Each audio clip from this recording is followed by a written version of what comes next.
Well, hello there. Welcome to the Pruskop Podcast. My name is Megan Prusko, and I'm a residential and multifamily realtor here in Edmonton, Alberta. Today, we are interviewing Phillip Shearcroft, who is the owner of WPM Property Services. He does a great job with property management, and we're going to ask him some of the fundamental questions about how to manage properties here in Alberta. What is the Alberta advantage, and why are landlords from BC and Ontario fleeing over here? We answer all these questions, what you can expect working with him, and how to vet your property manager. If you're looking to learn more about real estate, but you just can't find the content, then drop a comment below and I'll be sure to cover that for you. As always, please like and subscribe. It goes a super long way. It's very appreciated. I hope you enjoy the conversation just as much as I did.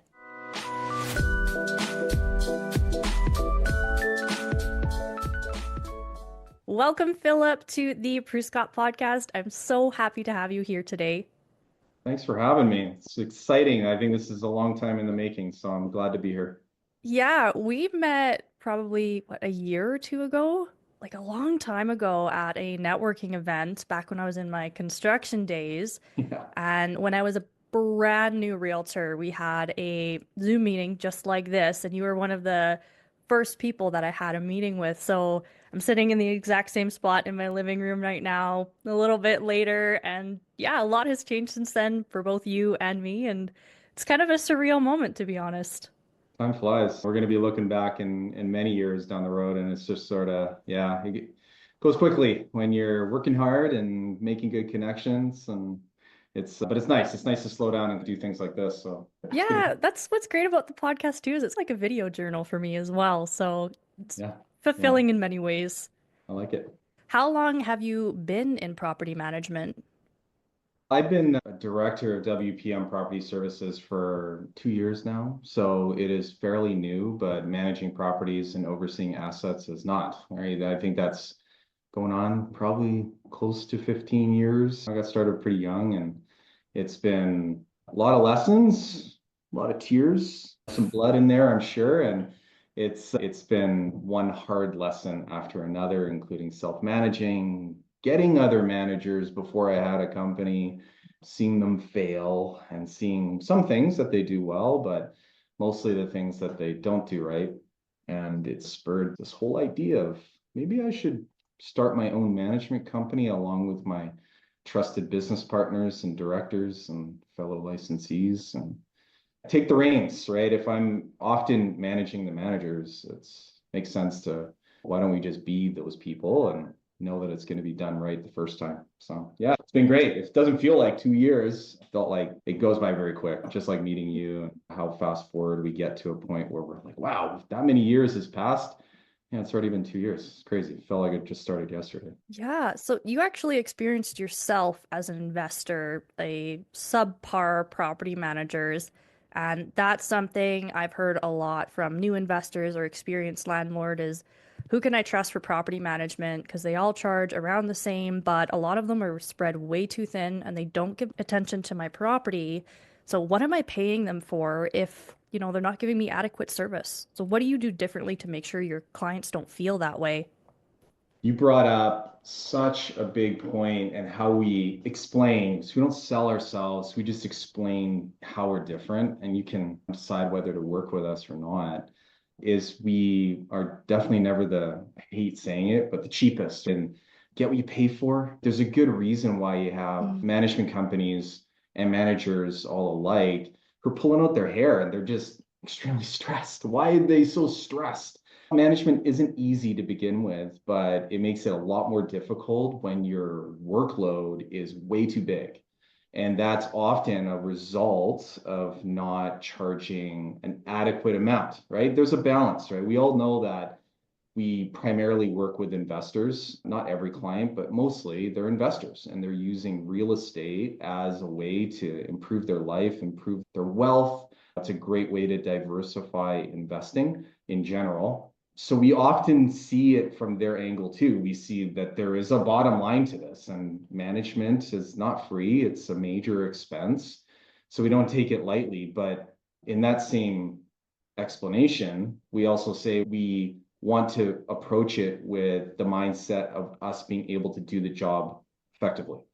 How can you make an effective manager? Pay them enough so Mhm. that they don't have to keep on clawing at more Bottom clients. of the barrel. Yeah. Yeah, and they're not getting paid enough on each property, so they have to do more properties, which is more work. It's less attention on your property.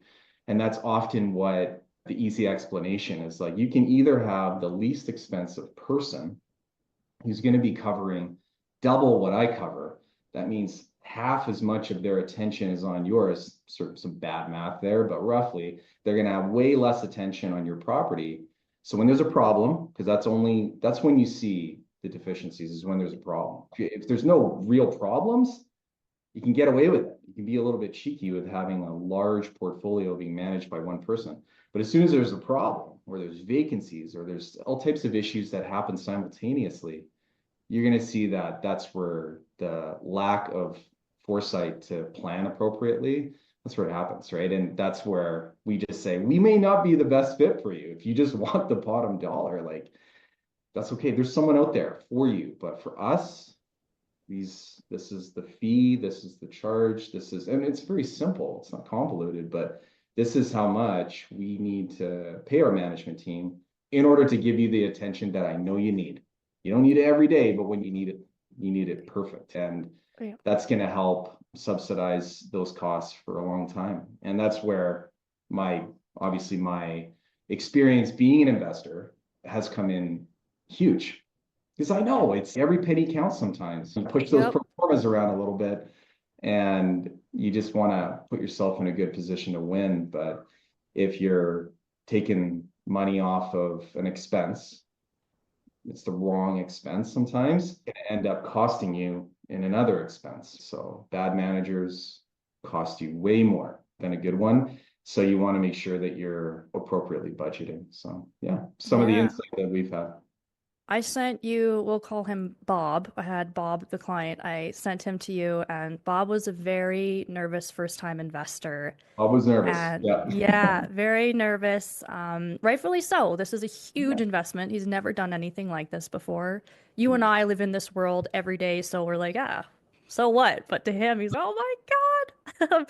But I had a lot of respect with you, how you handled Bob, because he had this awesome townhouse, and you did get a lot of applications for his townhouse, but you're like, hey, I can throw a warm body in here that may or may not pay rent, but given this is your first time and the quality of service that I'm charging you for, I honestly don't recommend these people. I want to make sure that we have somebody that you're confident in and I'm confident in, because this is a big deal and I'm going to treat it like a big deal.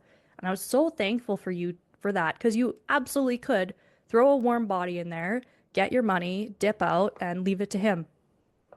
Yeah, But you and chose not to.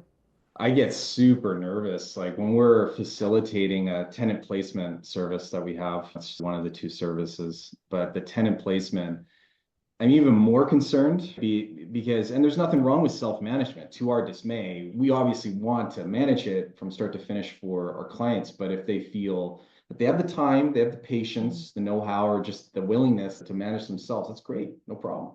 Let's do it. But I want to make sure even more so that the quality, we put good quality tenants at any point, whether it's a tenant placement or full management. But it's especially critical when you have someone who's kind of their maiden voyage into rental housing provider, and you're putting a tenant in their hands and their care and custody.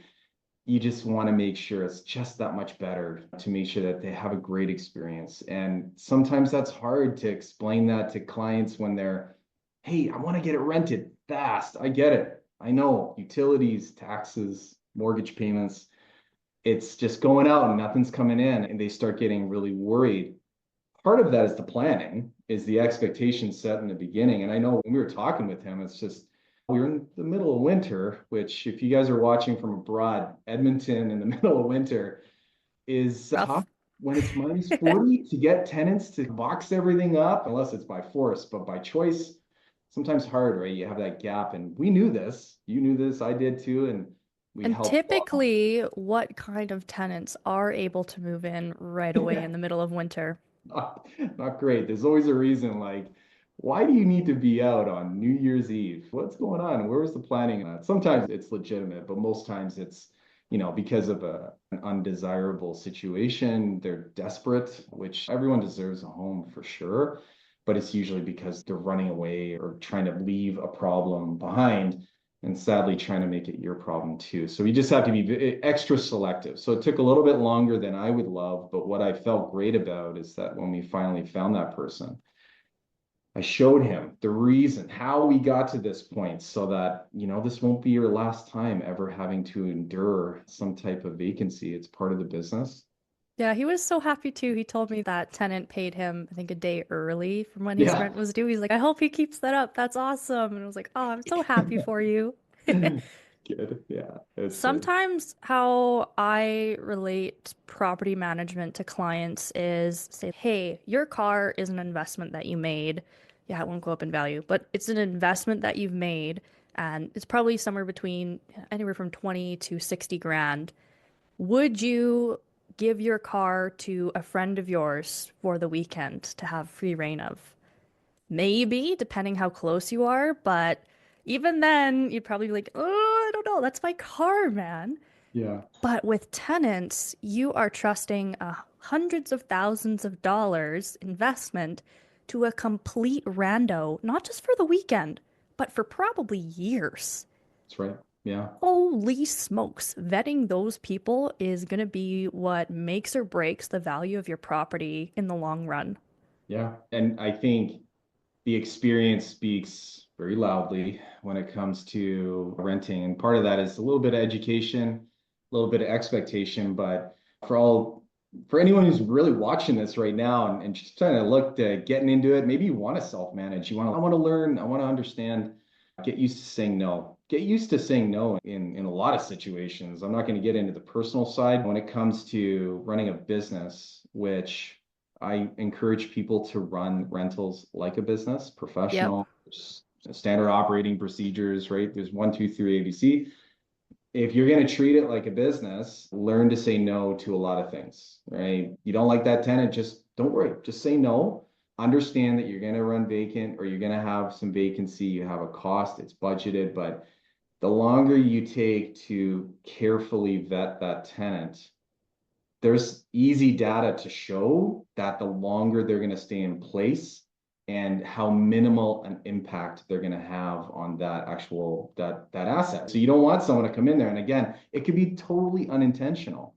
You have tenants that just are really rough on the place and they're great on paper. You see how they treat themselves when they show up, and then they ultimately treat your property because it's the old thing. It's just a rental. It's just a rental. It's a rental to you. That's a large, probably one of the largest investments that owner would make next to maybe their primary residence. And they just they put the trust into someone who's going to be there all the time. Yeah. Do your homework. Make sure you just carefully vet it. So if the other managers are out there, you guys are responsible for millions and millions of dollars worth of real estate. Take it with some pride and make sure that you put yourself in the position of the owner often and represent their best interests. Yeah, that's what we try to Yeah. do. What kind of services do you provide and how much does that cost? There's two, and they're fairly common. One of them being, as I was saying before, a tenant placement service.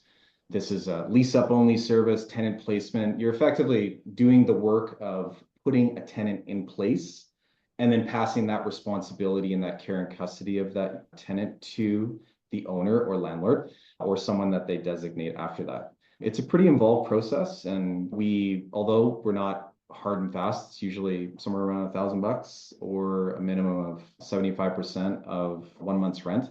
And then we do all the work. We don't get paid until you get paid, right? We make sure that we align our preferences with you. I think that maybe that's different, and no harm to anyone else who has different ways to be able to present their service.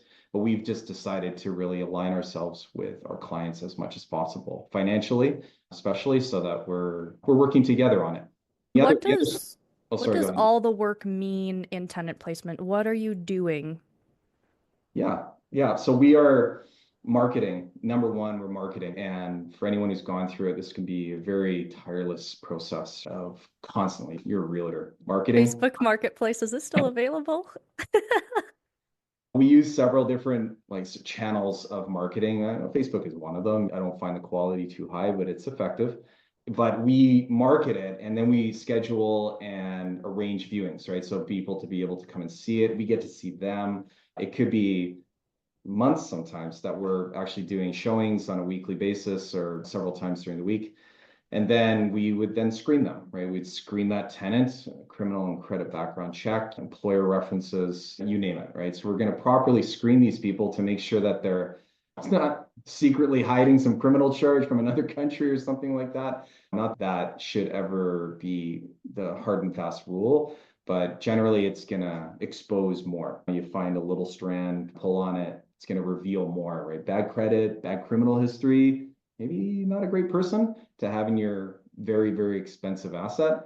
And then after that, it would be onboarding that tenant. So ideally, we select an ideal one. We get approval from the owner if this was a tenant placement. And then we would then bring them into the unit, including inspections, lease signing, first month's rent collection and on. So we take it all the way up to basically the first week of them occupying the unit and getting the documentation and then properly transferring all of that documentation to the owner to manage from there on out. And we still stay on. We're still advocates for the owner. Even after the fact, we make sure that it's a pleasant experience. And we've had a lot of repeat clients because it's such a nice experience, similar to Bob. I was happy to have a good result.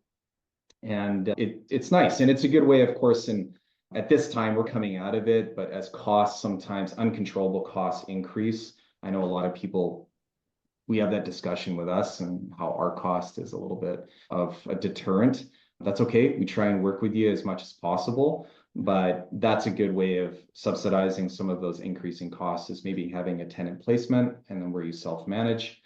But that's that service. And then the second service is more of an all-inclusive, right? So we manage your property. We do everything, right? We have some clients who are a little bit more involved. We like to make sure that communication is there at all times. Great communication, pro tip, number one, not the cost. I'll repeat that. The communication between your manager and yourself is number one.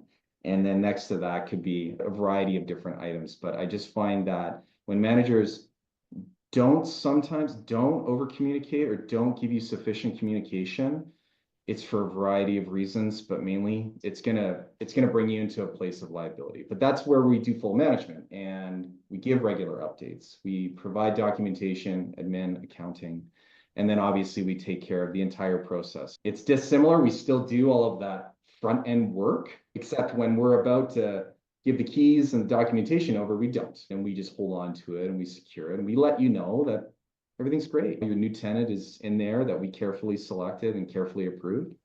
And then we're going to continue managing and ideally not that many problems, but who am I kidding? It's property management. There's always problems.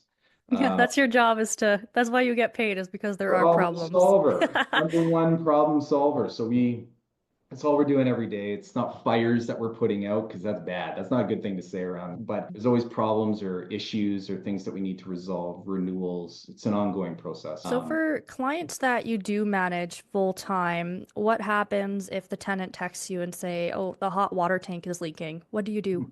Yeah, we're going to diagnose it, right? So if there's a leak, water, I love water, we need water, but man, water issues keeps me up at night, both with my own assets as well as taking care of. Serious concerns like obviously water leaks, fires, any kind of criminal activity, threats to safety. These are emergency, right? So, if we can't get someone on site, absolutely, like immediately within minutes, we're obviously going to use our emergency services initially. No matter what, 24/7, we're going to have someone on site. Unfortunately, it would be after hours sometimes. It always happens after hours, never 9 to 5, Monday to Friday, always after hours. Holidays too. It's That's a like service industry, I swear. it's an extra Christmas gift every year, getting a call on Christmas Day. Anyway, but that would be the process. Diagnose, check on the severity. Okay, leaking tap versus leaking main water line. Those are two different water issues. Can you actually explain the difference between a flood and a leak? I've had so many people say the place is flooding, and then there's a little puddle on the ground, and I'm like, bro. I would say a flood would be anything larger than something spilling a cup of water. I don't like water ever. A lot of our places that we manage were not designed well to keep water out, even the bathrooms, funny enough. New construction is different, which we do. A lot of those problems are taken care of, water egress, proper drainage. But the older homes, the older properties that were never meant to be rentals, but somehow ended up as rentals, you tend to have a lot more of those issues. You want to mitigate the risk as much as possible. So if I know that if I act now and I act quickly, I can save from this being a substantial insurance claim, that would be a win. If it's going to be a moderate repair, some type of damage, or rip out stuff, that's part of it. That's why we have coverage. We make sure 100%. We don't work with owners who don't have insurance policies. You got to make sure you're properly insured. But that's for the big catastrophic items. Ones like the house burns down, it's a full flood. I'm talking swimming pool on top of the second, third floor. That's when you want the rest of the time you want to make sure you just repair it, dry it, look at the source and that kind of stuff. So that's a little leak, right? That's one Yeah. possible 1,000 problems that can happen. So what Again, does that look like on my side of things? If I'm the landlord and you're managing it for me, the tenant calls you, there's a leak, you go there, diagnose it, then how do I get notified and what is expected of me? generally, our managers are going to give you some type of notification if it's an emergency. Although we're the ones that are already getting up at 3 in the morning, there's no point waking you up. We're going to respond as if we are the owners. That's what managers should do. We're going to mitigate the risks. We're going to act as if you were standing there yourself. And that means without permission, sometimes we're going to make sure we get fire, police, and ambulance in there. We're going to make sure that we're going to help alleviate. There's no point in calling you, who might be several provinces away, telling you that there's a leak that needs to be fixed. We're just going to fix it. What am I supposed to do about it? You're going to fly here. You're going to get a last minute chartered jet here. Like even then, you'd never get here in time. So we just act for you in those situations. Now that's emergency. In a typical, we have a turnover coming, there's maintenance that's deferred. It's very generalized. That's more of the, okay, we can forecast it. We can get a little bit of input if necessary from you. We provide quotations, we provide trades that are recommended. If you'd want to do nothing, we can help you. If you want to be more involved and you want to understand a little bit more without taking up too much time, we encourage that, right? So that you feel comfortable. You can be miles and miles away and you're just uneasy. You don't know it's okay. You can call, you can send a text, you can send an email with some great questions. And that's another thing that we really encourage. Be organized, right? If you have a manager, try not to text them 5, 10 times a day, 7 days a week. They're spending time looking after your asset. Give them the time to be able to do that. But if you have concerns, there's no reason with you staying organized. I got 20 questions, 50 questions. Put it all into a concise email. Book a time where you guys have 1 hour that's undisturbed, dedicated attention, not while we're on the road or we're trying to manage other things.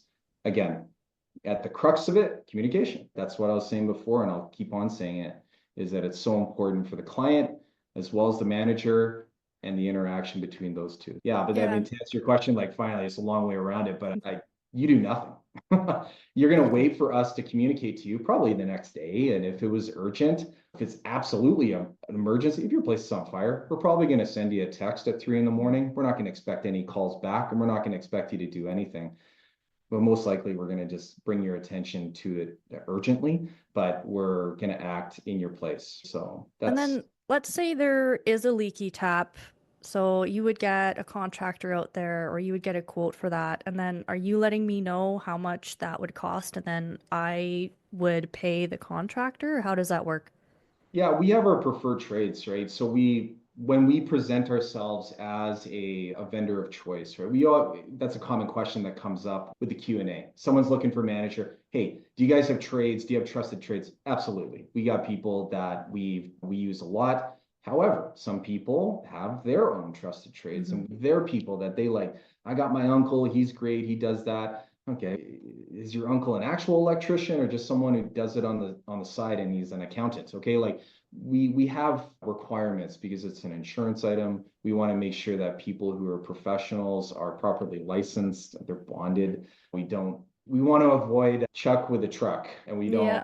There's handymen who are great for many things, but when it comes to plumbing, electrical, structural engineering, we need licensing, we need insurance, we need WCB, we need to make sure that there's certain parameters. But we work with you and we want to accommodate as much as possible. Might be a seasoned electrician yourself. You want to do all the electrical work yourself? Great. You got some insurance. You're all covered. Okay. You let me know and we'll work with you.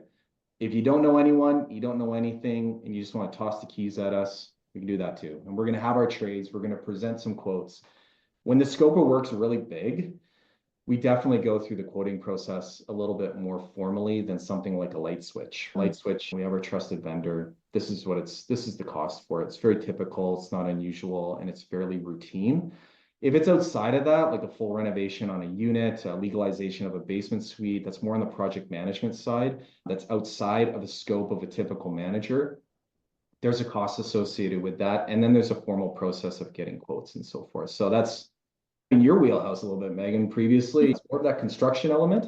Yeah. And we try to leave that up to owners if necessary. But if they need us to project manage, happy to do that for sure. So actually, we got sidetracked there. Okay, your full-time services, we just talked about that. What are your full-time service fees?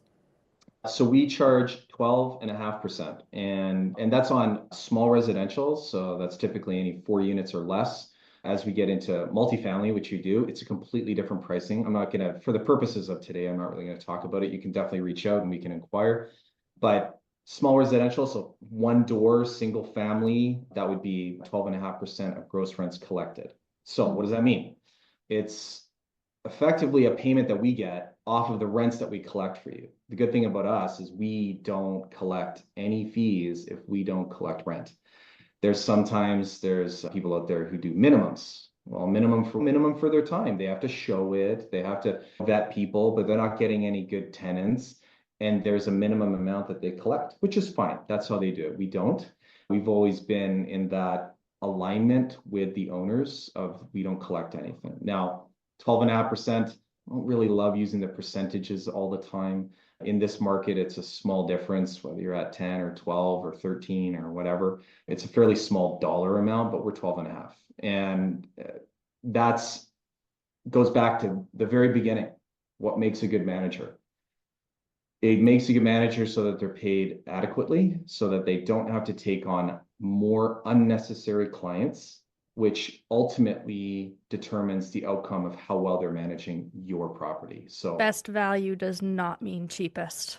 Bingo. Yeah, no different than a realtor, no different than a construction advisor, architect, anyone, any kind of person who's providing a service with knowledge and experience. Yeah, goes to say, just you're going to get what you pay for. I have a question about leases. So I've seen tenant and property management leases done 2 ways. So I've seen it like the tenant signs on with WPM management, or the tenant signs on with Bob, the owner, and WPM management is the one who enforces it. So I guess my question is, when a property sells, if there's an existing lease in place with the property management service, is the new buyer obligated to continue the services with the existing property manager, or is that now null and void? No, so good question. The lease itself is not null and void. Some people, if it's on a month-to-month or a periodic tenancy, they maybe want to establish a new fixed lease with their new tenants if the manager is exiting. Okay, so let's just take, for example, Bob, buys a property, doesn't want a management company to continue in its midterm. What happens with that tenant? What happens with that lease? Number one, the lease stays in place and is completely enforceable, even if you are not the person where it states landlord or owner. You are the new owner. So you go in place of that company who originally signed the lease. And you can run the lease out. Now you can negotiate with your tenant. You can talk to them about canceling that lease, but generally you will be continuing on. So that might be a benefit to the tenant, and it might be a benefit to you as the new owner. But that lease stands in place, a fixed term lease. Now we're in Alberta. Of course, if you're outside of Alberta and you are under different jurisdiction, you may want to check with your local jurisdiction. This is Alberta, which for all intents and purposes is fairly landlord friendly, and I have experience with that coming from BC. but makes it an excellent neighborhood, excellent environment to become a rental housing provider. And you need to buy one, look no further than Megan. You need to manage it, look no further than us. So it's a good place. But so everything continues with you in place of the management company. Now, if you want to continue management, that's up to you, which is great. We appreciate that. We can just continue the same service. Now it's just a new owner, and hopefully we win you over and you continue with us and buy more houses and we forge a new relationship. But hopefully that answers your question. Yeah, perfect. I do want to talk about, you just touched on what we call the Alberta advantage, and that's because Alberta is very landlord friendly compared to especially Ontario and especially BC, which is why all of those people are coming over here. So Yeah. something that we have as an advantage is there is no cap on how much we can raise our rent up. There is a maximum or a minimum amount of time you have to wait before you can raise that rent, which Yeah. is, what is it, 6 months? Uh, Oh, no, once a 90, year. 90 days before a fixed term expires. So you need to make sure that you're very clear about that if you're in a fixed term or a periodic. But definitely, if you have any questions about that, just reach out and we'll help you before you start sending those notices out. That's a good RTB application. So you want to be But careful. theoretically, if I had a unit that was renting out for $1,000 a month, I'm like, hey, I think the market could support 1,500. There's nothing stopping me from saying, hey, now the rent's up $500. Nope. Whereas in And BC, there is I think it's a 3% restriction or something like that. So there's a percentage restriction. thought I'll it have was to find. less. I thought it was less actually. I think it was like 2.5, but it's fairly low. It's meant to like rent control in any jurisdiction is really meant to match inflation, but they're trying to obviously prevent from skyrocketing rents and people's affordability and that's okay. It serves a purpose in those markets in Alberta for the time being and probably the foreseeable future. It's not. So if you feel that you're heavily under marketed, there's no percentages unless you had a prior agreement with another governing body. I think CMHC, a lot of the product that's coming out there for affordability. Hmm. But the provincial legislation doesn't require you to have any maximum amount, which, yeah, you bet, huge. And I've come in there as an investor and I've balanced the rents. I don't jack the rents. Okay. I balanced the rents. You had an owner before who didn't care or didn't, whatever. They obviously It's very didn't common. mind renting it out for that because they bought it probably about 30 or 40 years ago. And it was great for them. And that's great for tenants. And I appreciate that. But as investors are keeping up with costs, utility, taxes, naturally the rents do have to dramatically go up if they haven't gradually gone up over a period of time. And we help explain this to tenants. We deal with this all the time. People are from Ontario or from BC. It's like, you can't. But when you talk about it in a very sensible, it's like, you should have had these increases over many years, but you didn't. It should have only been $20 a year, $10 a year, but you got $0 a year for 10 years. So we're coming in, we're going to fix it, we're going to rebalance it out. Sadly, that will increase your rent. So we try and help alleviate a little bit of that pressure, that awkward conversation. It's not awkward for us, but it can be for other people. And yeah, but that's the Alberta advantage. You can, and if they don't like it, that's okay too. They can move, and then someone else who's willing to pay that rent can move in. And these are obviously scenarios where the tenant pool is robust. And times where I've been around here where the tenant pool is not, you got to pick and choose your rental increases. When in sun shining, make hay when the sun's shining. The sun is shining right now in Alberta, and I'm sure it won't last forever, but it's been pretty active for sure when it comes to people renting. Something that's a super common question I get from either first-time investors or out-of-province investors is what happens if there's a tenant that needs to get evicted? How long is it going to take? And is my property manager going to go to court for me? Yeah. Here we have a tribunal, like a lot of different provinces. We have a Rental Tenancy Act, right, which is a governing body of language that kind of the playbook, it's the rules, right? And we have a tribunal or an independent third party, which is called the RTDRS, and they act as a mediator, which keeps our courts not as busy. Don't get me wrong, they act in conjunction with the court system. So what you are achieving is something that is legally, you're able to use legal force to be able to enact change. both ways, tenant and landlord. If you're a tenant, hey, there's a place that's going to protect your rights. If you're a landlord, equal. And how long does it take? Can't say for sure. That's almost impossible. If everything aligns and you have someone who, say, doesn't pay rent, very common. How long does it take? If all the stars align, I've seen it as quick as 30 days. Okay. And that means out in 30 days. So we're So not talking like 2 years or something. no. Like I've talked to some Ontario investors Yeah. that have had a tenant that hasn't paid rent in 8 months Same and in they BC. still can't get them out. Same BC. British Columbia and Ontario famously. If you're not from Canada, those are two of the most robust populated areas in Canada. And they're famously known for tenant-friendly guidelines that not all tenants, but very few really take advantage of. And sadly, homeowners, get really They hold hammered. the property hostage. Yeah. Oh, yeah. They can move in there, they can squat in there. I'm not kidding you. Forcible entry, they can break into there. I've heard stories about people breaking into a unit and being able to have tenant law protection from them breaking into a unit and then they'll stay there. It's, oh my goodness. Not like that in Alberta. It includes Calgary, but Edmonton locally here, we got a pretty smooth process. You don't pay, you don't stay. And if there's excess damage, you break terms of your lease. Again, it's only the bad operators. If you're a good tenant, you have protection here too. It's not like you Hmm. can't have any protection, but it's mostly it protects landlords from the bad tenants and managers from the bad tenant. But you can, as yourself, you can apply if you're just the owner, even if you don't, you just own the property and you want to be the person who does that whole process. It's user friendly. There are some nuances to it that are, they do get complicated and you could risk delaying the eviction, delaying people getting out of it because you don't have experience. Best thing, get an independent third party like a management company, or there's even parties that do facilitate that need for you. Lots around, and we can recommend them to act on your behalf, right? So if you're ever in that situation, call us for sure. We're happy to So help. if you were my property manager and we just had a tenant turn sour, they're not paying rent, we think they're trashing the place, would you Mhm. go to court for us, or is that something we would have to hire someone independently or do ourselves? We typically would get an independent third party. We would not ask for you, but we can do it ourselves as the management company. You can elect anybody.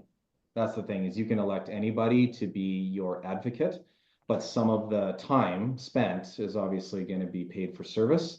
So that would be a cost, right? It's not free. There's filing costs and then the actual time it takes to do it. The cost of doing it is actually not that expensive. It's the time required to do it, which is the most expensive part. But it's all there. It's all on the publicly available website 123 of how to do it. And you can call the residential tenancy branch to be able to get some advice. I've known a lot of owners to do that, but if it's really hard and you've just felt it's gone on too long, just call us. At least we can have a conversation about it and see if we can help solve something immediately, get you in a better place of low stress. That's the idea. Yeah. I've heard a lot of times too from property managers, they're like, oh, the tenant's on a month-to-month lease. That's the worst. Like, it's even better if you have the tenant sign even a 1 month or 2 month lease rather than letting them roll over into month-to-month. It's great for the tenant, but it can be really difficult for the landlord. Can you explain why? Periodic tenancies are month to month. In short, you need to have a little bit more notice provided to them than a fixed term, right? So a fixed term is somewhat of a the whole idea, the timeline on it is locked, right? It's not like we'll decide however long we're going to stay. It's a fixed term and it's an agreement up to the day. And then once that day is there, it now rolls over if not if not previously agreed upon, but usually fixed term will end that agreement and we need a new agreement in place. If we don't have a new agreement, you are required to move out. That's it.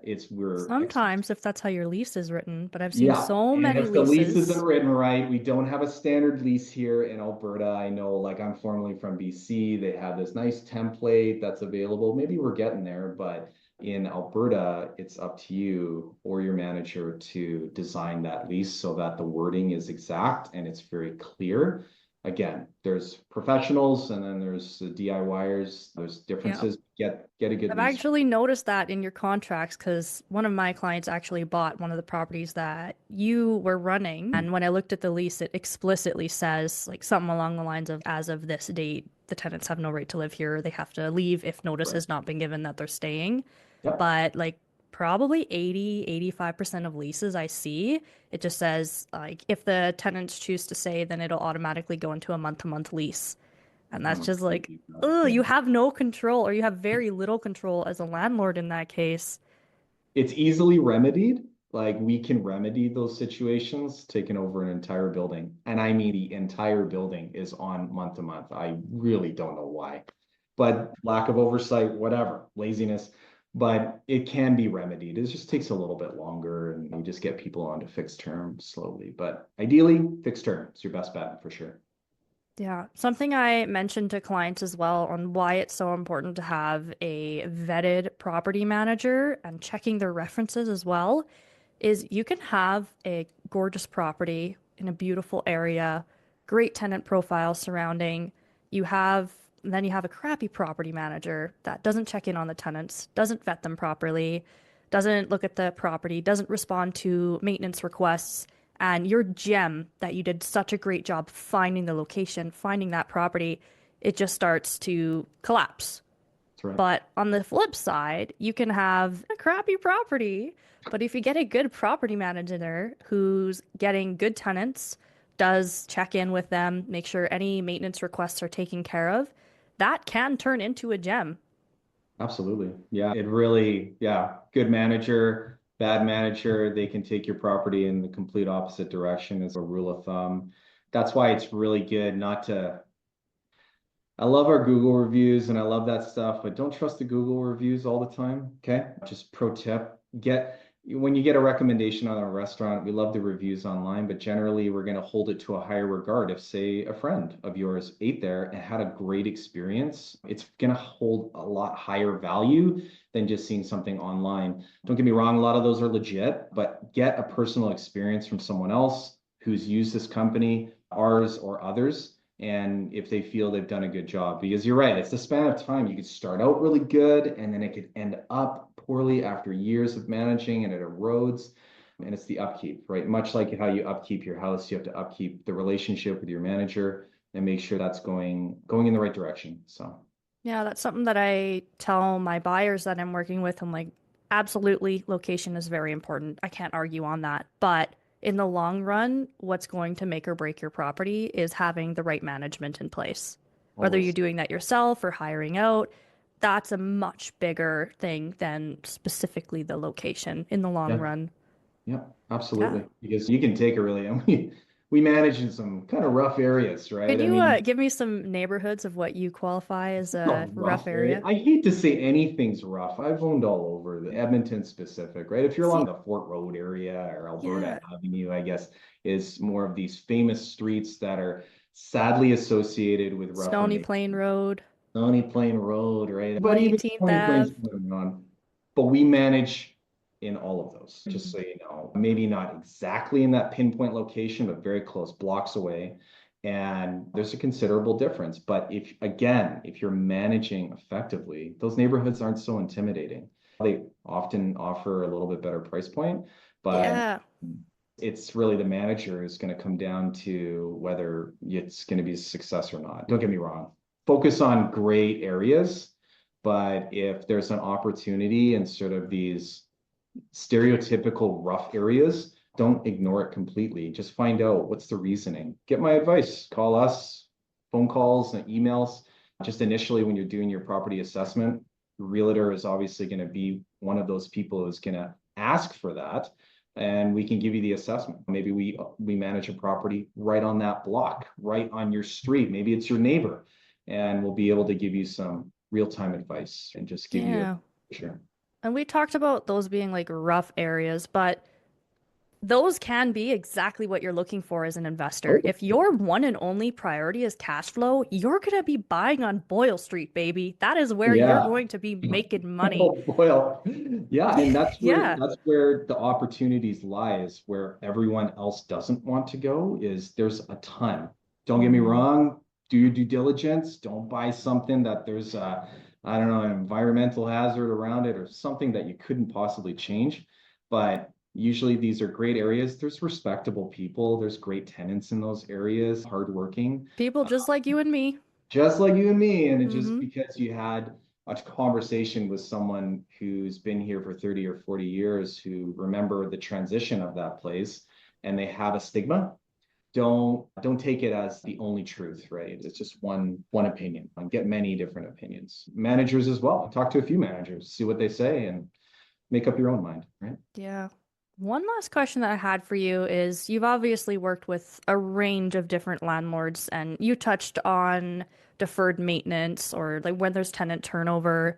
My question is, what are some upgrades that when landlords say, no, it's not worth the money, you're just shaking your head, being like, man, just put the money in, it's worth it.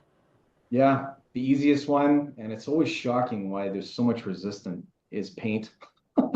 When I started out investing myself, I too was resistant to it. When you have to pay a painter and a professional to do it, not a DIY, right? If you have to pay somebody, it could seem a little bit jarring, but paint and flooring tend to be the most widely received improvements or updates from a tenant perspective. Okay. It's the biggest surface area. It is, and you really see it, and it's noticeable. Before and afters, it's noticeable. Cabinets, countertops, sometimes fixtures, they can breeze by that, which can be very expensive. Doing brand new cabinets in there, thousands. And the appliances, thousands. Just focus on the things that are going to be most beneficial to the tenant, not you. Don't put the homeowner into the rental. It's the tenant that is going to dictate that. And we get a lot of feedback. So trust your manager's opinion. We ask you to trust our opinion because we talk to them. We talk to these tenants. What would you like about it? Oh, it feels so bright and open and beautiful. Well, I'm pretty sure that's not because of the new faucet. It's brighter, right? So we get a lot of feedback for that positive. But yeah, it's the easiest. It's the two easiest things that you can do is paint and flooring. So put the money And with there. flooring, what kind of flooring would you recommend versus what Oh, flooring have you seen installed that you're like, oh oh yeah. man, Well, whatever you get, make sure it's properly installed. I don't care if you have the best flooring. If it's installed incorrectly, it will be useless. Okay. And I'm not a flooring professional. I have many people who do flooring for me, but I know that your installation is way more important than the material. Okay. So I'll say that again. Focus on the installation, as in your trusted trade, rather than getting the highest quality flooring. Okay. So just make sure you quote that out, but all of it. I like the vinyl plank, laminate click, not great, but it's fine. Get some waterproof stuff, just peel down. If you're gonna do a glue down product, those are great. But again, if it's installed properly, it's awesome. I You're do want to talk about the actual product of flooring. I've been in quite a few rentals where they put 3 millimeter either click or glue down vinyl. And the click, you can, as you walk, you can just feel it like shift kind on of your feet. It's like, buckling a little bit. yeah, like you could hear it Oh, and you can yeah. feel it. Same with the glue down one. It'll start to peel on areas where they didn't do proper floor prep. That comes back to the service and the installation. The Yeah. biggest thing of flooring is prep, just like anything in construction is prep work. But Anything. yeah, Yeah. don't once again, just don't get the cheapest one. I No, understand it no. costs money. It's never free, but if you can, don't go for the cheapest one just because it's the cheapest. It's cheapest for a reason, guys. Yeah. And the difference between the cheapest and like a mid-grade is so little. You're not flooring 10,000 square feet. It's usually, what is it? 1,000 square feet on average, plus minus. You're talking a few bucks in material to get something that's superior, much like your manager or your realtor or anyone. You get what you pay for. You get the cheapest stuff. You're going to be ripping it out in a couple of years anyway. Because if you buy the cheapest material, you're probably going to ask for the cheapest labor too, which doesn't Yeah. count. And then it's installed incorrectly. It's geez, just leave the green shag on there that's been there since 1971 and just beat it to death. But yeah, that's funny. Everyone's got their preferences, and we don't have the secret sauce. Like, we're good managers, we're investors too. So we understand the limitations to everything the whole process, the whole gambit. And we just have been through it, right? So there's a good reason. We don't want you to spend more money. but we know that the value that you get out of spending a little bit more is considerably better in the future. You Yeah. gotta trust us a little bit as your trade. So yeah. You mentioned earlier, I know you don't want to dive into it, it's a whole other topic, but that you do manage multifamily and you have multifamily yourself as an Mhm. investor. It's not just houses, you have apartment buildings as well. I So do. anybody that's listening, if he can scale up and if he really understands it, oh yeah, he gets it. The value add multifamily, Huge. he Yeah. knows how that works. Yeah, and that's really where a lot of homeowners, when they want to scale, they start to get behind the idea of more doors under one roof. You create economies of scale, the ability to maximize value, and it works up from there. It's more advanced, right? Just like anything. And I caution people if they're getting into real estate that bigger isn't always better. It works a lot better when it goes well. And oppositely, it works a Mm. lot worse. Like the pain is way worse in bigger buildings, but the benefit is too. So it's equally weighted. So just understand that you need really good direction, your management for sure, but getting some good education, understanding other people. But no, they're great. And multifamily, I quickly learned when I was starting to invest that it is well worth it for sure. Properly planned, good conservative estimates, you can spend your whole life there. And doesn't have to be 100 doors either. I don't know, 20 Yeah, it can be doors, 12 doors. Yeah, 12 six doors. doors. And you're just going to see, oh, wow, like, why didn't I start this earlier? Because you didn't know. And that's okay. But what you learn through your 1 or 2 door assets, it really translates into multi, right? You get to understand the deficiencies and where to spend money, where to not. Mhm. And it helps you long term. So it's a good progression for sure. Awesome. That's all my questions for you, Philip. Yeah, you bet. No problem. This has Thank you been so much fun. This is for cool. joining me. Yeah. Are we If gonna do this you, again? I don't yeah, know. we can do this. What do you want to talk about next time? I don't know. Maybe more multi. I don't know. Yeah, we It's could talk such a about big more part of my multi-side. life that I feel like I'm not doing it justice, but new construction, I don't know, whatever, all of it. So yeah. Yeah, this is a lot of the meat and potatoes of what people should know about property management, especially beginners Yeah. or out of province people that need someone they can trust. So, if someone is wanting to reach out to you personally for your services, how can they do? Email's great. Philip with 2 L's at wpmedmonton.ca. You can go to our website. You can check out some of our listings and how we run and operate our daily business, wpmedmonton.ca. And yeah, check out Chris and Charla and the whole gang. And we got a bunch of people who are hardworking and great to talk to any one of them. And certainly you can reach out to me directly if you have any questions about investing in Edmonton. I'm just going to kind of circle back and say we got to talk to a great realtor like Megan. But certainly from managing and being able to take the first steps towards ownership here, get in touch with me, get in touch with Megan, and make sure you got a good team. Yeah. Absolutely. Thank you so much, Philip. This was such a pleasure. Thanks, Megan. You bet. Until next time. Awesome. I'll talk to you soon. Thank you again to Philip for joining me on this episode. It's always a pleasure speaking to him, and I really hope that you had some questions answered that maybe you didn't even know to ask. That's the whole point of this. If you're looking to reach out to Philip personally, you can do so through the links in the description below. Thank you for sharing your time with me. Have a fantastic day. Bye for now.